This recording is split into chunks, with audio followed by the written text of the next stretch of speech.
মনোযোগ সহকারে একটা কথা শোনেন। সবজি মাপার সময় যদি একটা মাছি যদি সবজির উপরে বসে, ওজনের কোনো ক্ষয়ক্ষতি হবে না এবং কোনো সমস্যা হবে না।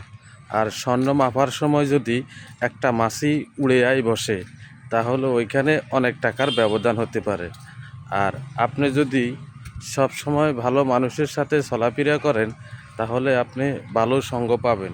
আর যদি আপনি খারাপ মানুষগুলোর সাথে চলাফেরা করেন, তাহলে আপনি সব সময় খারাপে থাকবেন।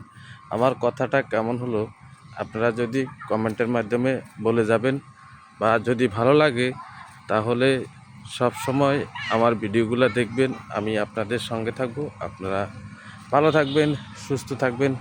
আবার কথা হবে, দেখা হবে। আজকের মতো এখানেই বিদায় নিচ্ছি। আল্লাহ হাফেজ।